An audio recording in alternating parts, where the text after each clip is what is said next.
These interesting looking mushrooms are Auricularia auricula. They are the jelly ear mushroom. I'm going to pull one off here. They're very aptly named because sometimes they have a tendency to really resemble a human ear. In fact, they're sometimes called wood ear mushrooms, sometimes tree ear or cloud ear. Since I'm talking about names, I'll mention that there's a slang term that used to be used a lot more than it is today, but they used to be referred to as a Judas ear or Jew's ear mushroom. And the reason being because there's, I guess, an old legend that Judas Iscariot in the Bible, after he betrayed Christ, that when he went and hung himself on an elder tree. Now that bit of information cannot be found in the Bible, but it can be found in some first century writings, I guess, of Josephus and some others, which is pretty interesting actually, because I forgot to mention it in my redbud video, but the redbud tree is also known as the Judas tree sometimes, and that is because there's also a legend that Judas hung himself from a redbud tree. So neither of those, I'm sure, can be verified, but there is the legend, and that gave rise to these being called the Judas ear, because the legend says that he hung himself from an elder tree, and the jelly ear mushroom actually really tends to favor elder trees. They do grow on other trees as well. I know some people will say they only grow on elder trees, but that's not true. I've found them on other trees, and I've heard a lot of other people who have as well.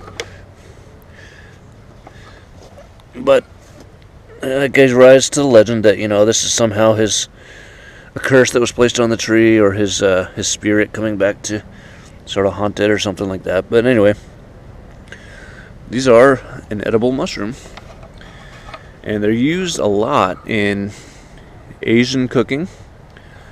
If you go to an Asian food store, you can find bags of dehydrated wood ear mushrooms. They tend to really call them wood ears over there, a lot more than jelly ears. In fact, the Asian version is darker in color than these. They tend to be a much darker brown. But when they're dehydrated, both these and the Asian version are almost completely black. But they're used in a lot of Asian cooking.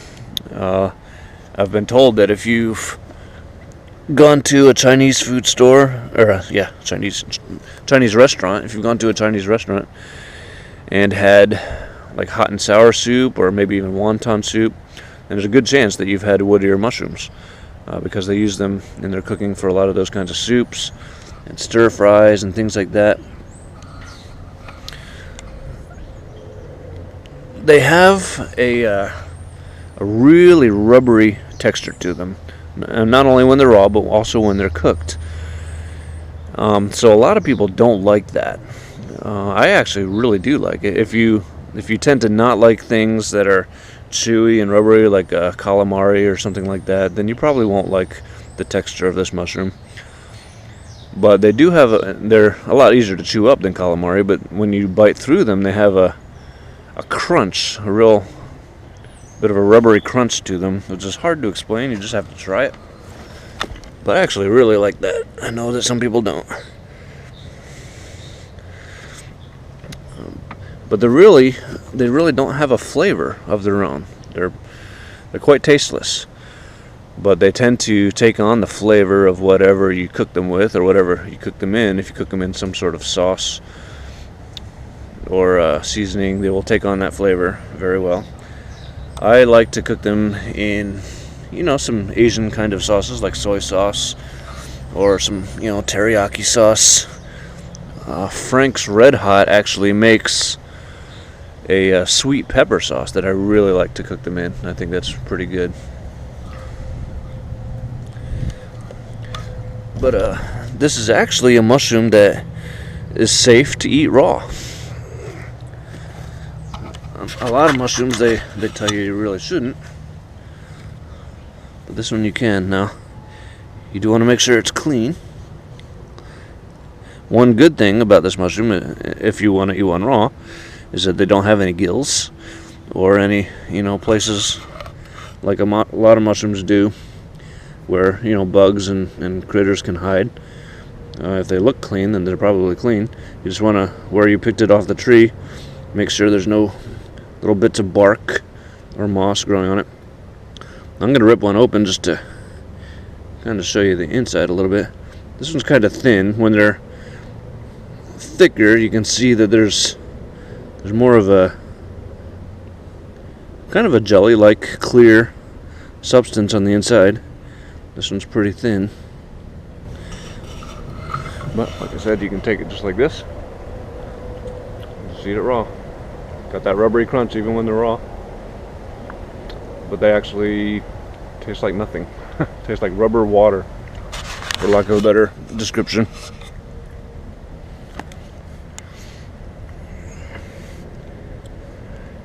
Now, another interesting thing about this mushroom is they have the ability to completely dry out, sometimes for weeks, probably even months if they had to. And then when we get a good rain, they'll plump right back up and start growing again. Now, they're only soft and plump like this right after a really heavy rain. We got a lot of rain yesterday. In fact, these are starting to dry out. That's why they're kind of wrinkly and kind of thin. If I would have gotten these yesterday right after all the rain, they're probably a lot thicker and plumper. But they have the ability to dry out completely and then just continue to grow when it rains again. And they grow all year round when the conditions are right. Spring, summer, fall, winter. In the wintertime, they can actually completely freeze. And then once they thaw back out, just keep on growing. This makes them really good for dehydrating. You can dehydrate them and keep them pretty much indefinitely. Just soak them in some water when you want to rehydrate them. Now, they are a nutritious mushroom. They're very high in protein. They have 2.6 grams per cup of protein. They're rich in dietary fiber, very high in iron. Vitamin B2, I believe, is another thing they're very high in. They have other vitamins and minerals as well, but those are the highest. But one thing they also have is they have a blood thinning quality to them. Now, this causes them to be used more so in Asia and some other countries than here, but they're used for treatment with patients with heart conditions and high cholesterol. They're used to lower cholesterol and to thin the blood for people that are high risk of heart attacks. Much like aspirin would be prescribed here by a doctor for someone who's had a heart attack.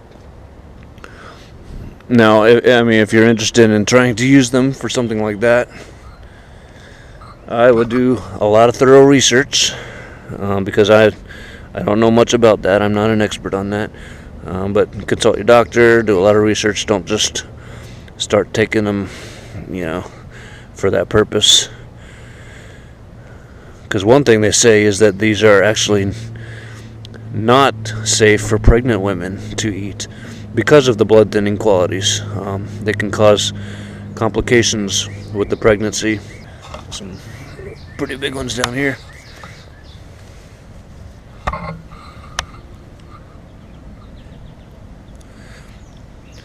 So I'm gonna take a bunch of these and take them inside, and I'll show you them next to some dehydrated ones, because as you can see how different they look. Wow, there's a pretty big one. Alright, so here's the jelly ears I was just picking out in my yard off that dead wood.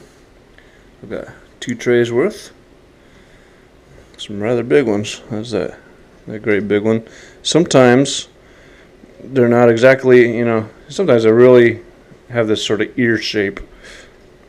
Sometimes they sort of grow clumped together like that. It's tough to pick them apart. You can still dehydrate them like that. They just turn into a little bit more of a solid mass once they're dehydrated. Anyway, I'm going to take these and put them out in the sun, since it's a sunny day, to start dehydrating and to soak up some vitamin D. You can see my morel video for a little more information on that. If it's not posted yet, it should be soon. But here is a jar of dehydrated jelly ears that I have.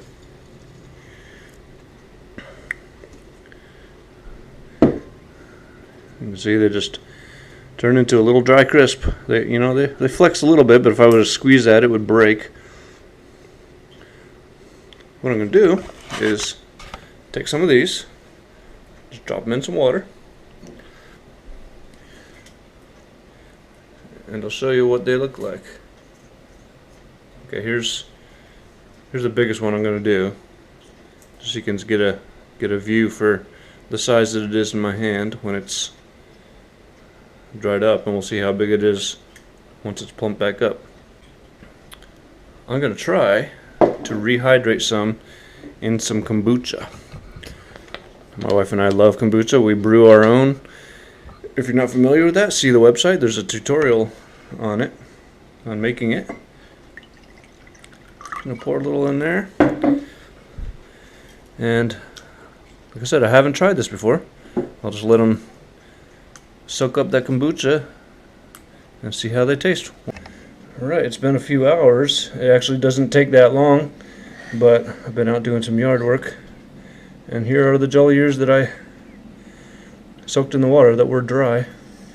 That's that one that I laid in my hand earlier to show you how big it was.